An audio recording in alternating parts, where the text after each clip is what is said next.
Well, thank you everybody for coming. We always love coming out here to the Women Racquet Club and giving just good information to all the members here. My name is Dr. Kevin Grayson, a physical therapist of Auto-Ness Physical Therapy.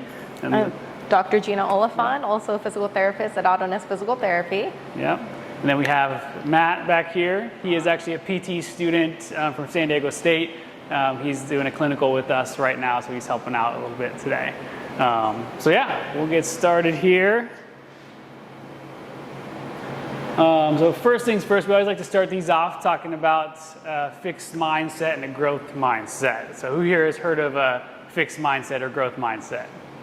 Okay, what is it, if you don't mind me asking? What's your... Well, to me it would be closed mind versus open mind. Yeah. So basically, I mean... Yeah, exactly. Great example, right? So we just have a few examples here. Again, fixed mindset, intelligence is static. People have a desire to kind of look smart instead of actually kind of understanding and learning the concept, right? So, growth mindset, we're talking about embracing challenges, persisting obstacles, learning from your criticisms and other things. And we always like to just bring this up because we want to ask that everyone here has their growth mindset on today. And so can I get a nod from everybody, growth mindset today? Perfect. Okay. So I just want to say this is for educational purposes only. So we have not evaluated any of you. So we just want to make sure you are aware. We are going to be moving a little bit today, so if something hurts, please don't do it, or ask if we can kind of help out with modifications. Again, these are kind of more general for everyone, and we want to make sure it's our number one goal not to hurt anybody. We want to help everybody, so just let us know if things are kind of uncomfortable, okay? Seriously, we do say this twice. You just want to make sure you guys are aware that of your body's limitations. So make sure that things are feeling good, and we want to do our best to help you. Okay? Can I get a nod from everybody that will take things? All right. So, and we're just want to let you know we are recording this. This is for educational purposes. We do send this out to the members at the Racquet Club. So we record it so everyone here can kind of view what we're talking about today. Okay? All right. So we'll get started about talking about the foot and the ankle and the anatomy of the foot and ankle. So it's definitely a very complex part of the body. As you can see, we definitely have quite a few number of bones, right? We have 26 bones, 30 joints, and more than 100 muscles, tendons, and ligaments that make up the foot, okay? So usually we think of our toes, right? Our calf muscles maybe, and just not really much of like what exactly is going on, but we have definitely a lot of little muscles right into the bottom of our foot and to the top of our foot that really help our feet move, our toes flex and extend, okay? Some of our muscles that you might not recognize are intrinsic muscles. Those are the smaller muscles in our foot that really help to build and support our arch as well. When we're standing for quite a while, when we're doing our activity, sometimes we don't really utilize those as much, but that's a definitely important muscle that we want to be aware of as well. Of course, we've got our other ones that are a little bit higher up, and then it'll be more into the lower leg, but that'll all help to support, to stabilize your foot, your ankle, so that you can do the activities that you want to do. Things like going up into like a heel raise, just being able to walk, run, doing your pickleball activities, walking the dog, just going out and about, okay?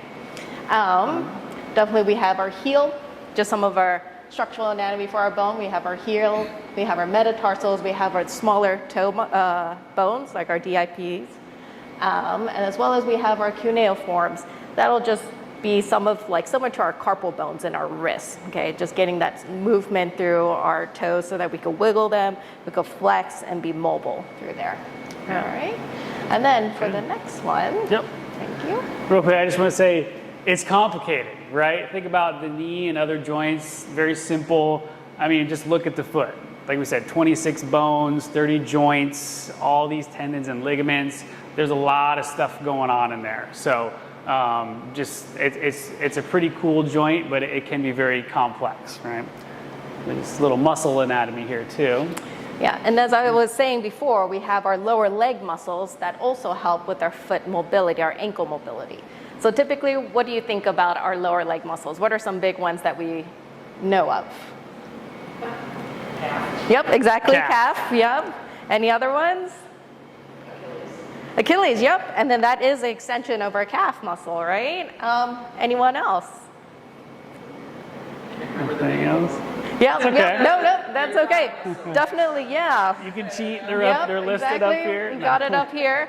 But generally, we think of our calf muscle, right, in our lower legs. But we also have the muscles on the outside, what we call our peroneals or fibularis muscles, right? We've got the ones on the inside as well, our posterior tibialis muscle. And so these help for our foot to come in and out as well. Those are the actions of it. So our fibularis muscles are going to help evert our, yep, exactly. Our posterior tibialis muscle is just going to help it come in as well, right? Of course, the calf muscle, we go into those heel raises. That'll help propel us. What do you think will help us come into this motion? We've got some muscles right in the front, right? So, yep, the shin, and we also call it our tibialis anterior muscle, so you can see that right on the front too. This guy here. Yeah. Okay. So a lot of different muscles in our lower leg that'll also contribute to how our foot moves as well. We always think about the calves, and that's what we work, but we have a lot of other muscles that we need to be firing to give that stability to our foot too. Yeah. Okay. Good. So just a quick note, when we talk about the ankle, the joint, how it affects your body. So these are kind of some of the positional faults we can fall into, right? If some of these muscles are weak or we have some structural abnormalities in the foot. So we call this pronation. So that is your kind of foot and your arch collapsing. And what it can do is, again, look at the angle of your foot in relative to your leg, right? So we'll show in a minute how it kind of affects the rest of your body, but supination is obviously the other direction. So that's going to be kind of your arch is a little bit raised, a little high, but it's going to kind of give you that little bit of an arc, which affects things all the way up, into your spine. So, and the next picture kind of denotes that a little bit. So if we look here on the left, she's pretty pronated and it's collapsing her knees in, right? What we see a lot is that's going to cause knee pain, it can cause hip pain, it can cause back pain. Most commonly, it's going to cause knee pain, but that's where we look at that and want to look at the feet and address that issue instead of looking at your knee pain, right? So pain a lot of times comes from the foot, okay? So with that being said, we're going to get moving a little bit, kind of get the blood pumping. If everyone doesn't mind, we'll kind of stand up and do a couple of different exercises for your feet. So I'm going to do the first one. Yeah. So we'll go raise. into arch raise. So if you guys are comfortable slipping your shoes off. That's no, okay. Oh, no, that's if okay. Not, we can do it with shoes yeah, on too. We can do it with shoes on. So I want you to think about, we're firing those intrinsic muscles that I was talking about on the bottom of our foot to build up our arches. So, and I'll slip off my shoes as well. So I do want you to think about 3 points of contact on your feet, okay? So the base of your big toe, the base of your pinky toe, and your heel, okay? So I want you to think about just keeping those contacts there, okay? Equal distribution of your weight. From there, I want you to think about squeezing up just to lift that arch just a bit. Now it's going to be a small movement, and then it might feel like you're not doing very much, and I just don't want you to scrunch your toes like this, right? Because then the base of your big toe is off the floor. So keeping those in contact, yep, exactly. So we're raising it, it's just going to build up those arches a bit more. Just because we're in our shoes quite a bit, we might not be as walk around barefoot as much. Sometimes our feet just don't want to work those muscles, right? We're in a cushioned shoe all the time, so our muscles tend to get a little bit lazier or go to sleep more. So we want to build up those arches. We go hold for about 5 seconds, and then we can relax. Build. So again, it's a subtle movement. If I can kind of exaggerate what it looks like, again, that's lifted up and that's like collapsed down, right? But you see how much my knee is moving. We want to avoid doing that. But that's kind of what your foot should be doing, okay? So very subtly, it's just like that, and then I'm relaxed. So sometimes your knee will go out just a little bit as you do this, right? And you should feel like you're gripping the floor, but not like Gina said, where we don't want to be curling the toes, right? But you are kind of gripping the floor. My knee goes out a little bit, okay? Good. Use that muscle here too. Yes. Exactly. Yep. Yeah. So, but this is very important, right? As we saw with the squat, you know, if our foot is collapsing, if our arch is not stable, it's going to affect things all the way up the chain. So we need a stable foot, you know, for walking, standing, anyone who runs. Like, it's going to be very important to have these muscles be able to, at a minimum, engage, but we definitely want to work on strengthening them, okay? Everyone feel okay with that one, or having any trouble with that, or feel like we kind of got that down? Okay, so now what I want to try, if everyone feels comfortable, we're actually going to do a little bit of a squat. So what we're going to do is we're going to do an arch raise. So we're going to do kind of both feet lifting the arches, so your feet are engaged, and then we're going to just do a little mini squat. Feel free to go as far as you want. Let's get the hips back and then back up. Good. Very good. Okay. So the other component of the squat, let's make sure we get the hips back a little bit, right? We don't want our knees to drive too far forward. But keep that arch raise. Good. Very good. Everyone feel okay with that one? Good. Very good. Good. Yeah, so for you, I'd say just try to get your hips back a little bit more if you can. Yeah, there you go. Because if you bring your knees too far forward, it does put a lot of stress on your knees, okay? But good, that was good. Awesome, any other questions on that? Okay, so now, who here has done a calf stretch before? Like on a wall? Yeah, like on a wall, right, kind of doing this one. Yeah. Yeah, right? So it is good to stretch your calves. That's a pretty traditional calf stretch, just kind of doing this one. We like to do what we call a 3D calf stretch. So again, in life, we're not always moving forward and back. So we're going to have to increase the voice because they got the after school program. No worries. So in life, we're not always moving in this straight plane, right? We do kind of move in this plane, and we kind of cross over sometimes. So a good calf stretch to do is kind of 3-directional. So if we are kind of doing that little calf stretch like this, okay, yes, we do forward, okay, but if you're holding on to something, let's maybe kind of step across a little bit. You might feel a deeper stretch, you might feel the stretch in a different area, okay? And I would just hold for about, 10 seconds or so, and then come off of it, okay? And then we'll go a little bit outside. Most importantly, keep your back foot flat, and if you can, keep it facing forward, okay? Good. So again, about 5-10 seconds each way. Straight forward, good. So this will really help improve the ability of your foot and ankle to bend upward, like this, okay? Which is very important for, we'll talk about it in a little bit, but preventing things like plantar fasciitis, okay? So the 3 points always kind of distributed, like you said earlier? Yeah, so we do want to stress the importance of the 3 points of contact and having an arch that's engaged. It's very important just in general, right? Standing, if you're doing an exercise, if you're doing a lunge, think of your foot being active, right? We often wear shoes that just kind of like, our feet kind of go to sleep in our shoes, right? Even when you're exercising, like there's a lot of support in some of these shoes. I could do a lot of these exercises and all the little intrinsic muscles are sleeping, and over time that does wear on the structures in the foot, okay? Awesome. Doing it barefoot is better?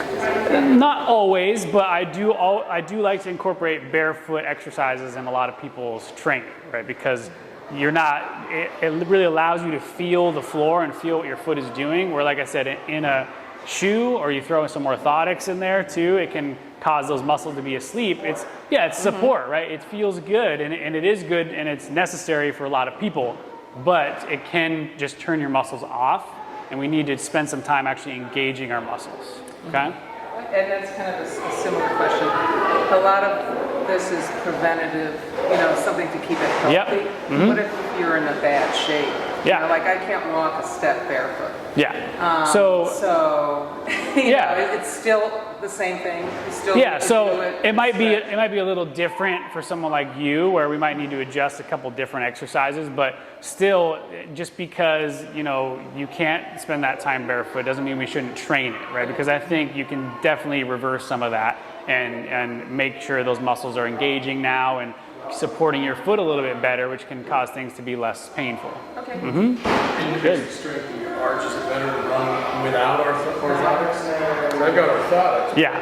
Now I've got plantar fasciitis because of all that running. So I don't see any Yeah. supportive issues Yes. at all. And Yeah.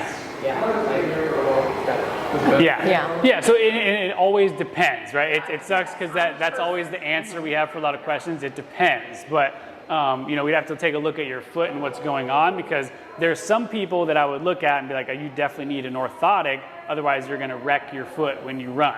But I would say more often than not, I try to steer people out of orthotics and in getting their foot and their ankle muscles to engage a little bit better and work on strengthening. Yeah. Developed it after getting the product, that's a pretty good Well, question a year to and a have. Well, still. Okay. Yeah. And we'll talk a little bit more about orthotics in a little bit, but yeah. Yeah. Okay. Very good. Any other questions on that? No? Good. So everyone can take a seat again. Put my shoes back on. All right. So next, so we'll talk a little bit about common injuries here.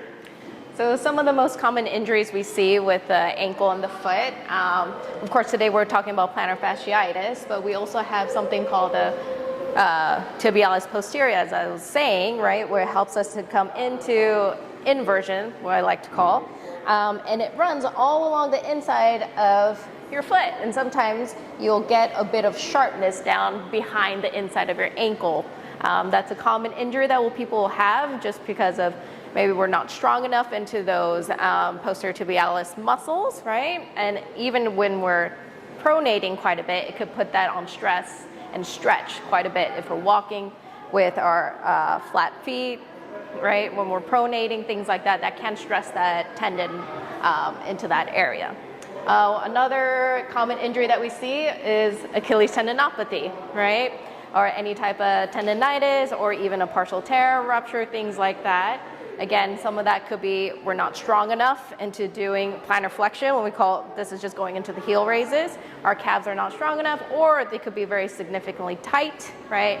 And they're not mobile enough either, okay? Those are a couple of injuries that we'll see. Maybe we haven't been training them, and all of a sudden, a lot of like Achilles tendinopathy type injuries, we've been overuse, or things like that, or just unaccustomed use, or if we all of a sudden explode into something we haven't really been warming up, being mobile, and strengthening our muscles, okay? Yeah. Today's presentation is more about plantar fasciitis.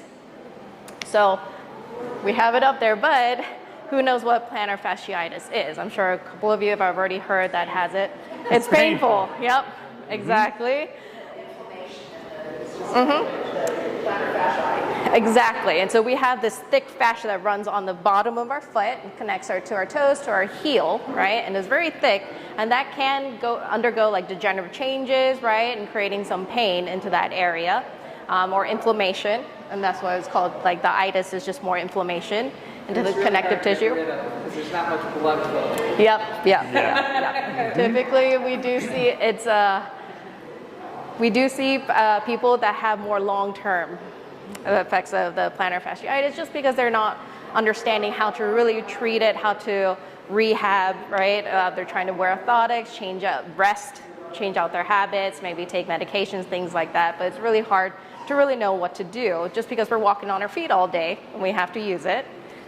Some of the typical signs that we see with plantar fasciitis is that pain right into that heel or it travels down into the arch, okay? First thing in the morning when you step is usually a sharp pain, right? After a few more steps, as you're walking around, it'll loosen up again, right? Or if you've been sitting for quite a while and you go to take a step, that's where we feel that pain more. Okay, sounds similar? Sounds familiar? Yeah, to some of that? Yeah. Yours doesn't go away, it doesn't loosen up, okay. Yeah. So what does the plantar fascia do?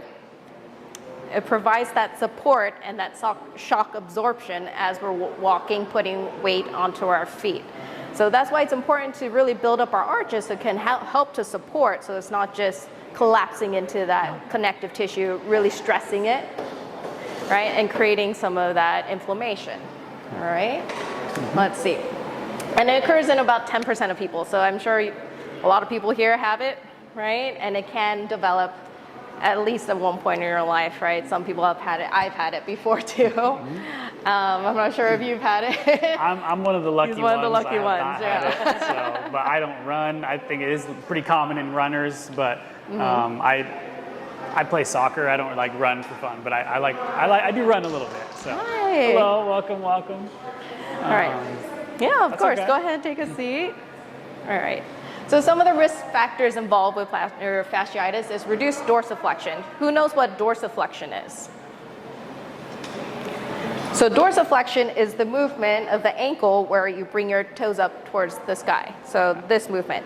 This movement is plantar flexion. So this is dorsiflexion. So if we don't have enough of this movement, that could be one of the risk factors into that. Okay. Also have flat feet or pronation, what we've been talking about throughout this presentation. Also, high arches can be a factor as well. Okay, and then of course, obesity and just aging or just a sedentary lifestyle. We're just sitting for a while, right? We're not really moving, getting up and walking around. Those can all be risk factors for plantar fasciitis. Yeah. Good. I just want to emphasize one thing here too is we talk about the purpose of the plantar fascia. So it is the major connection between the powerful muscles in your calf and into your heel and then into your toes, right? So obviously the Achilles tendon is composed of all these calf muscles, kind of stops at the heel, but it does have some interconnections into the plantar fascia. So we'll talk about it a little more later on, but that's why one of the best treatments for plantar fasciitis is strengthening the calf muscles because it does connect into that fascia and support the foot. Okay. So quick study here. Anyone got a foot that looks like that? That's good. Nobody has a foot that looks like that. Right?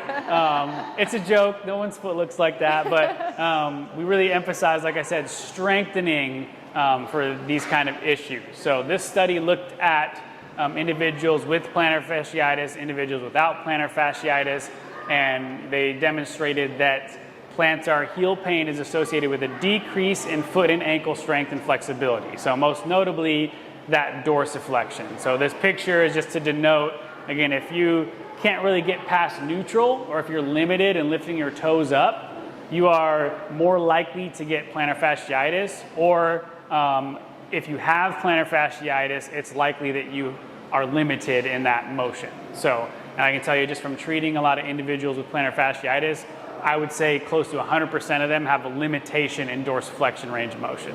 So, and you know, whether or not they had that before or as a result of the injury, kind of varies between people, but what we do know is we want to improve that range of motion to make sure that we have flexibility in the foot and ankle. Okay? Another study here looked at dorsiflexion range of motion and low back pain. So basically, people who have limitations in dorsiflexion have a huge risk of possibly developing back pain. And the picture just kind of denotes an example of how that might happen. So again, this guy's got good range of motion. He's got a nice form with the squat. Now here, you can't bend at the ankle, you're going to bend somewhere else, right? So in this position, he's not bending as much at the knee either, but he's bending a lot at the hip and stressing the back quite a bit. Or the other move is to kind of lift your heels up instead of being able to bend down, which is not ideal because that's going to be a lot of stress through your Achilles tendon and through your toes and your feet. Okay? So again, just denoting how important dorsiflexion range of motion is for pretty much all of these lower body, even into the low back, all these kinds of issues. Okay? All right, everybody ready to get moving again? Hopefully we're not getting too tired yet. I know it's like getting late in the day, so if you don't mind, we'll kind of go ahead and stand up. Good. Okay, so who here has done heel raises before? Everybody done heel raises? Okay, so there's a lot of different ways to do heel raises. We kind of just noted up there, it's one of the better exercises. We'll talk about a more specific way to do it in a couple slides from now. But really what we're going to talk about is toe walking, so kind of being up on your toes. Okay, and then if we need some support with the chair for this one, let's have some support. We're actually going to do some kind of lateral side steps, okay, trying to stay on your toes. You can Okay? get an extra chair here too if you need it. Metaphor for life. Yep. Good. So really want to emphasize this one. So that's a great example there. So trying to maintain that heel height. So you'll notice as you take a step, your heel kind of wants to drop down. Okay. So trying to keep that up. And this is a really good isometric exercise for the calf muscles. Okay. Good. Yep. Like Barbie. Yep. How's that feeling? Feeling okay there? Hard? Well, Yeah. it's in, this time it's in my heel. So, Yeah. yeah, I just feel it there. It's not bad. Yeah. Very good. So yeah, just another kind of different way to do heel raises. Heel raises are great also, right? Just kind of coming up on the heels, up and down. Obviously, we want to be able to do double leg before we jump into single leg. But a single leg heel raise is, one of the best exercises you can do just to strengthen your calf muscles. Okay? Good. And the foot. Yep. You could always post a little bit if you need the chair just for a quick balance. Single legs hard. Yeah. I lose my balance. That's okay. Yeah, definitely with support with this one, right? Yeah. It should feel quite a bit harder than on both. If I walk, I can't Sometimes you'll notice you can't go as high too. Yeah. without it being so painful. Yeah. But that's what we're doing when we're walking, when we're running. We are propelling ourselves, right? We want to be able to go Is onto it our that pain toes. in the plantar fascia? Yeah. 20 Yeah. heel raises on one leg. Yeah. And a nice, Those calves burning yet?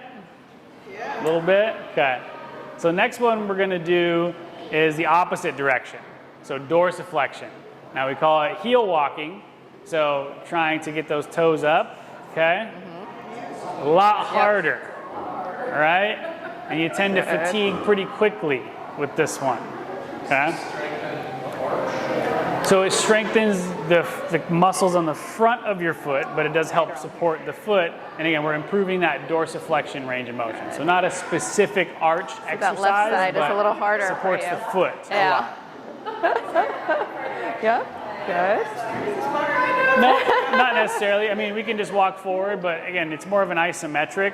So again, we're trying to keep your toes as high as possible. You'll Yep. feel the kind of the shins burning, Good. some of those muscles tiring out. Okay. Yep. Good. It's a hard one. Yeah. Especially if the heel hurts, it might be challenging to do that one. Very good. Okay. What? So- How many of those? The other way to do that is just repetitions too. So I like to do it, against the wall, just so you have some support. You don't have to worry about balance, but then you're actually just actively doing repetitions. And you can do single leg, which is a little more challenging, but that's another way to kind of strengthen that part of your foot.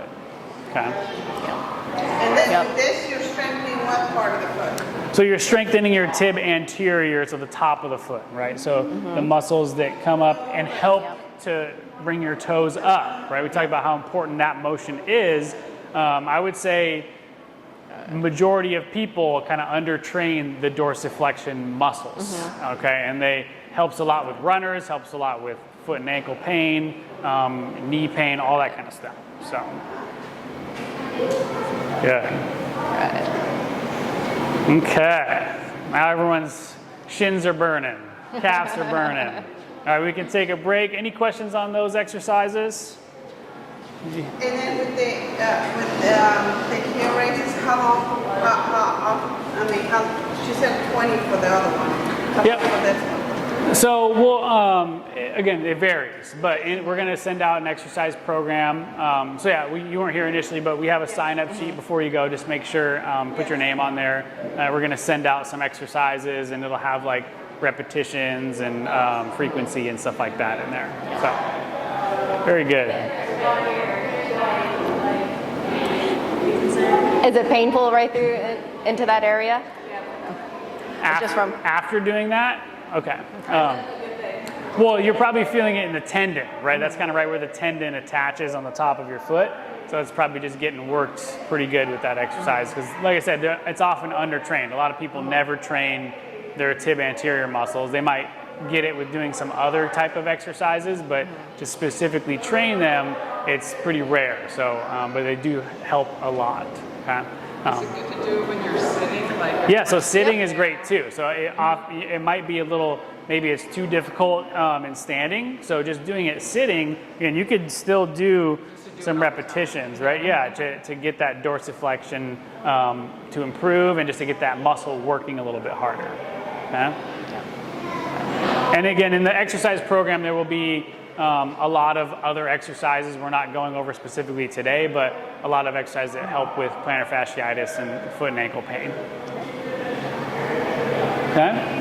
Okay, so how do we actually treat plantar fasciitis? Because I know we've been talking more about it, a couple of different exercises we've been reviewing. So there's a couple of different treatment options that I'm sure that you've heard of, either like anti-inflammatories, maybe a cortisone injection, even orthotics, stretching or strengthening. So for us, we feel that it's a combination of stretching, strengthening, with maybe addressing some footwear and orthotics too, okay? So we've seen definitely we want to try to get that dorsiflexion range of motion, and some of that will come with stretching, but it's going to be really the strengthening aspect that's really going to help to maintain more of that foot strength and stability, the arch as well. So there's more emphasis on the strengthening component, so it keeps it nice and stable, okay, so that we're building those arches, we have those muscles firing down into our calves, the front of our shin, to help support our foot with our daily activities, okay. Of course, it's going to help with assist us in our balance and coordination too, as well as just our walking and running mechanics too. Okay. Has anyone seen these exercises or tried these exercises before? Yeah. So one of the ones that's studied the most or has been studied the most is this guy here. So that's a heel raise, but they're doing it with the toe elevated into extension. So a lot of people do this with a rolled up towel. It's one of the exercises that will be in the program, but it is kind of widely known as one of the best exercises for plantar fasciitis because it helps load that heel raise more into the foot and that fascia instead of just doing it flat-footed. So when we extend the toe like that, it lengthens the plantar fascia as we do it, okay? And the ball and the stretch, great tools for kind of reducing pain, but those are not going to help nearly as much as doing the strengthening, okay? But I see the ball and this kind of stretching work for a lot of people as far as like, oh, my foot's really killing me, it's hurting a lot. You know, roll on the ball a little bit. Certainly, I'm sure you've seen people roll on the water bottles, the frozen water bottles before. That can certainly help, but it's not going to fix the issue, okay? But it can help reduce some of your symptoms, okay? So that's a towel? Yeah, so that's a specific device. So it puts his toe in extension, but you know, in the clinic, what we usually do is kind of get a towel rolled up so it's about that size, and it gets your toe into extension, so when you do that heel raise, you're loading into that toe and that plantar fascia a little bit more, okay? Any questions on that? Okay. Have you guys tried any of these exercises before to help treat? Yeah. Yeah? Lacrosse ball? Yeah. How did it feel for you? Do you felt like it was helpful? Yeah? Yeah. So like I said, a great tool, and I give that exercise to, you know, almost 100% of my plantar fasciitis patients, but it's not going to fix the issue, right? We need to correct some of these, you know, movement faults or maybe these, you know, imbalances in muscle strength, which are going to help kind of give you that long-term relief, okay? All right. So a couple quick notes on footwear. Any questions on footwear just off the bat? I'll kind of go through some of this stuff in a second, but okay, I'm sure we might have some questions come up. So there's a nice little slide, just the anatomy of a running shoe, but just kind of a shoe in general. So a couple things I want to talk about. So number one, I'll kind of start on the right side here, the toe box. Who's here heard of the toe box? So it's the front portion of your shoe. most common issue is having a narrow toe box. So that does actually lead to issues in your foot. So instead of being able to spread your toes out like this, they get crammed into shoes like this, and majority of shoes on the market do not have wide toe boxes, okay? Even Brooks, like these, are nice running shoes, a little bit wider than most, but still not great. Nikes historically have very narrow toe boxes, like Gina has here. So if you're wearing narrow toe box shoes for most of your life, your toes will end up looking like this. And that's gonna reduce your ability to have a strong and stable arch, okay? So that's kind of step number one with footwear. If you have, and it causes like hammer toes and things like that. Now, if you already have hammer toes and bunions, is that a problem that you can't like stretch your toes? You're saying, so... all your toes are like that. Yeah, so I guess, are you asking to have a... I know the toe box narrow causes some of that stuff. But if you've already got that and you have a wide shoe, does that affect the stretches you can do?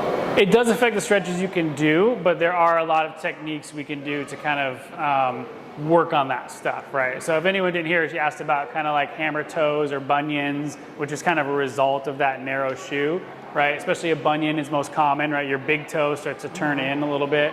So you can definitely, you may not be able to fully reverse a bunion depending on how long it's been, but you can do exercises and you can open it up, you know, so every day you start wearing a wide toe box shoe, maybe it starts to stretch out a little bit more. There's things like toe spreaders that a lot of people use, which can help with that too.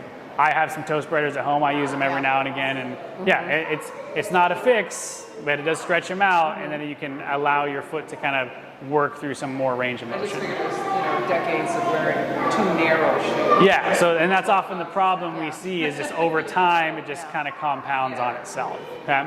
So yeah, that's probably one of the most important components of a shoe. Obviously the tongue and the upper, I don't really need to go into that. That's just kind of the top of your shoe. The heel collar is not super important. The heel counter is very important. So if I take my shoe off here, the heel counter is this part in the back. So really I'm looking at how rigid that is, right? So depending on if it's a shoe for running or walking, if it's really soft and movable, it's not going to give you a lot of support in the motions of your foot that kind of go in and out. So if it's really soft, it's not going to give you a ton of support. If it's really firm, it's going to give you good support. For like a hiking boot has an extremely rigid heel counter, and they often go up really high. Okay. Yep. Can you speak about no drop shoes? Yeah. So I will get to the drop in a second. Yeah. So yeah, that's really my big thing on the heel counter. The heel tab. I just really look at how high up it goes. Sometimes if you start developing like Achilles tendonitis, I would look at how high up it goes, how rigid it is, because maybe you got some new shoes, you didn't realize all of a sudden you start getting tendonitis. Maybe you got too rigid of a heel collar, or it goes up too high. So a lot of times, even with plantar fasciitis, the first thing I look at is your shoe and when did you get those shoes, because you can certainly put yourself in a shoe that can start to cascade these events. Okay? Crash pad's not super important. Midsole is just that portion of the shoe. The outsole is what's touching the ground, and then the insole is kind of the inside of your shoe. Okay. Now I got two lines on here, a red line and a blue line. So the red line is the drop, right? So we're talking about the drop of a shoe. So if a shoe has 0 drop, that line is straight. So it's a flat shoe. So if you're looking at this, it kind of goes, the toe comes back up. So the relative angle of this is a little bit downward, but it's not a lot, right? We see some shoes that actually have a significant heel drop, which for a lot of people can be a benefit because it actually reduces your body's demand to have that dorsiflexion range of motion, okay? So essentially it can help you in that way, but it can also hurt some people because now you're kind of walking with your heel higher than your toes, which can cause other issues as well. You can actually get stiff in certain ranges of motion there. Okay, do you have a specific question on drop of the shoe? Yeah, I was wondering if you recommend a 0 drop for people that have running shoes. So that depends. It depends how acute the pain is. So I would say, obviously, spending some time barefoot, like I said, is good because if you have plantar fasciitis and you're in a shoe constantly that's supporting you, and as soon as you take it off, it's probably going to hurt because it's giving you a lot of support. So when we have a more flat shoe that's not supporting, we're able to stretch and lengthen the plantar fascia a little bit more than we would be in a shoe that has a lot of support. So zero drop shoes are good, but it really depends on where you're at in the cycle of pain and and or the mobility there. So yeah. And then any other questions about the drop? I'm curious, just Yeah. about your insight, you're familiar with 0 feet. 0 feet? I believe so. Similar Yeah, to like that's the Vivo Barefoot, it's Yeah. like a very minimalist, right? You have touched Yes. Yeah. Yeah. Yeah. wearing them and are yeah, them. yeah, Have plantar fasciitis, but yeah, Yeah. just learning. But it has a wide toe box, so Yeah. those can be as they should Yep. be. They splay out. They have that room to splay out. Yeah.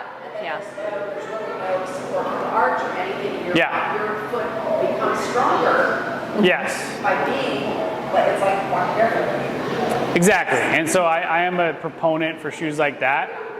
The only caveat to that is, some people need to be mindful of going straight into a shoe like that from Yeah. wearing a shoe like this for most of your life.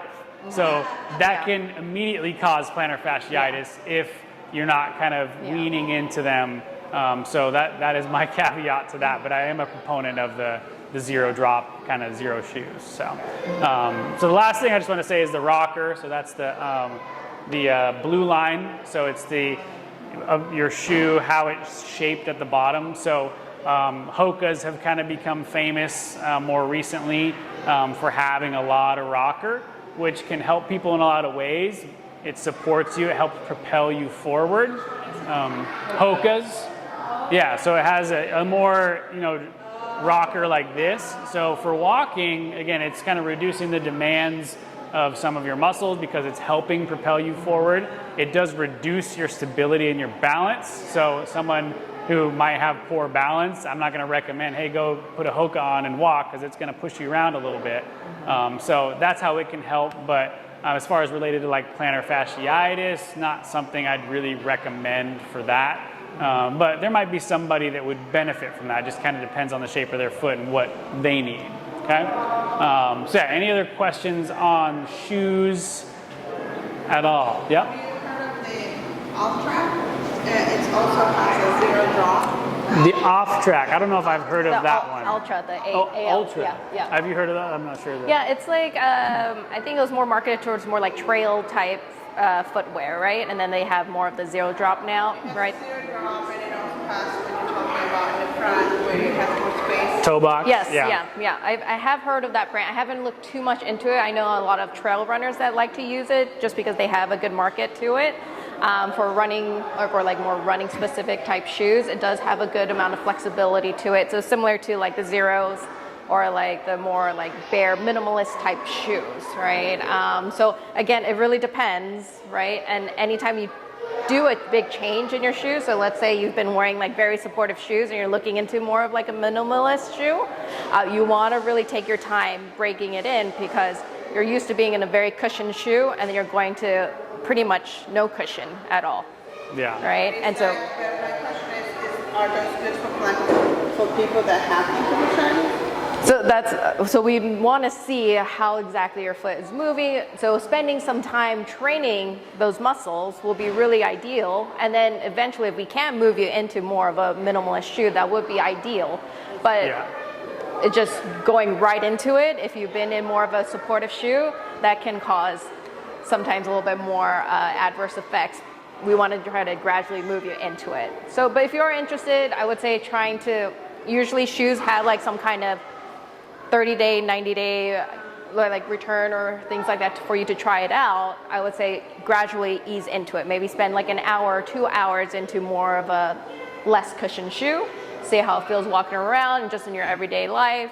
like just being at home if you wear shoes at home, or just going out to run errands, things like that, and see how it feels and slowly breaking it in. Just because you're gonna start feeling a lot of muscles fire that you haven't felt before. And so it might feel like, ooh, this is a little rough. My feet are aching a little more, but it's just trying to build up those muscles again that maybe they haven't been firing before. Yeah. Good questions. Yeah. And again, my short answer to that is like someone who has acute plantar fasciitis, I would not tell them to go get a barefoot shoe, unless that they already were wearing that, right? But I think that would might aggravate some of their symptoms, right? So we want to make sure we kind of evaluate all these things because this stuff is complicated, right? We talk about how complicated the foot is. I mean, just look how complicated even a shoe is, right? So having, getting some opinions from a professional, whether it's, someone who does orthotics, like a podiatrist, or, some of the people at the stores, like the Good Feet and Super Feet, whatever, they do have some good insight on that.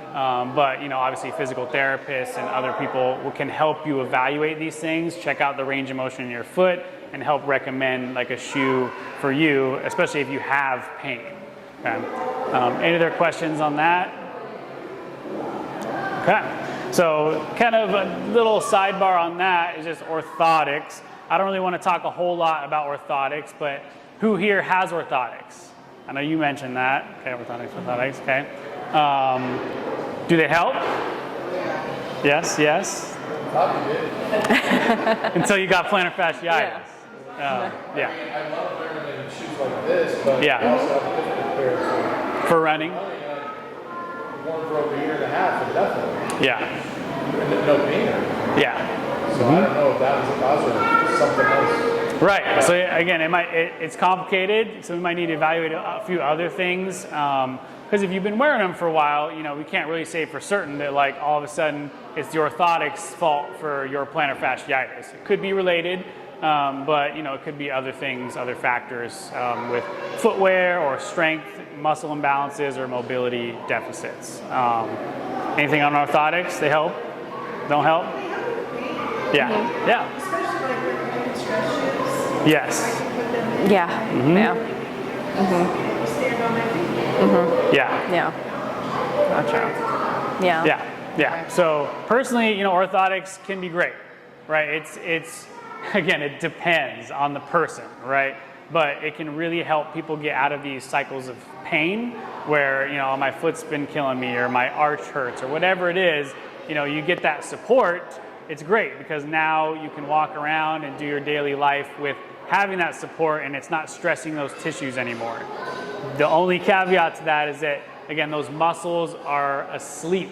So if we just kind of put our feet in these orthotics, it feels great, but are you going to wear orthotics the rest of your life?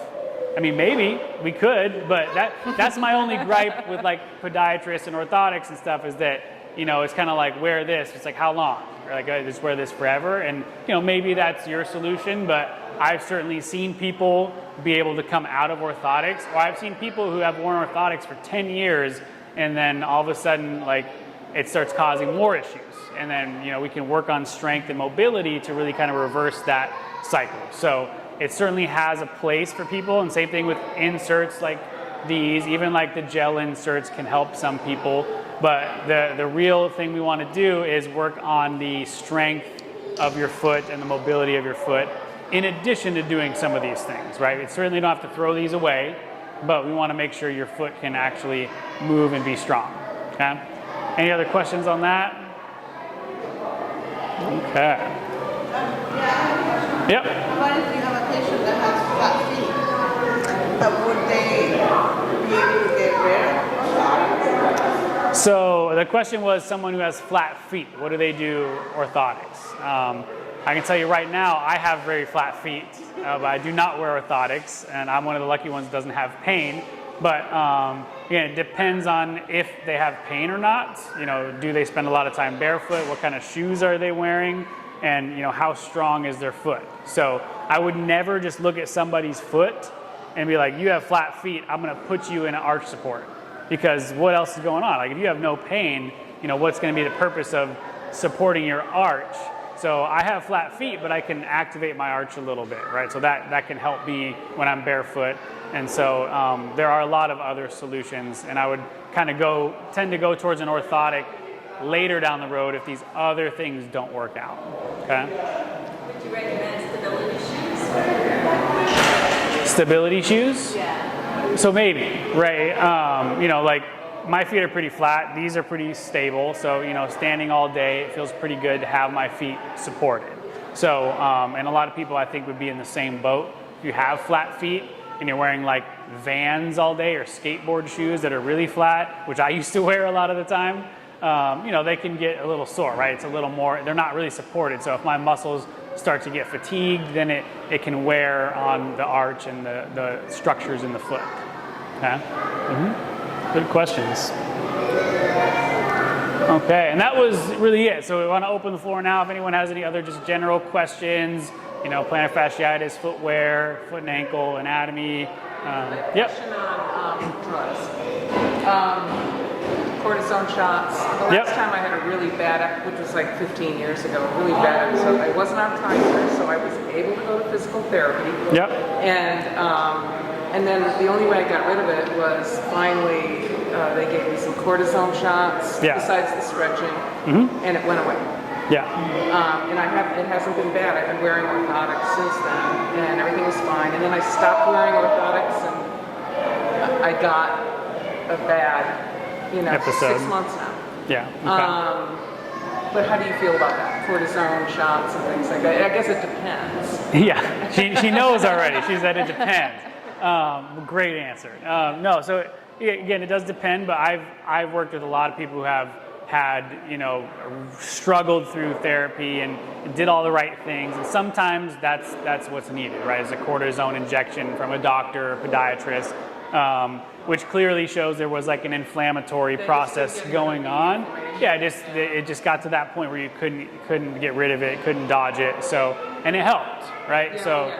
Which is great. And so I've seen people that have got cortisone injections that didn't help, right? And so that's where it's like, okay, now we got to reset and figure something else out, right?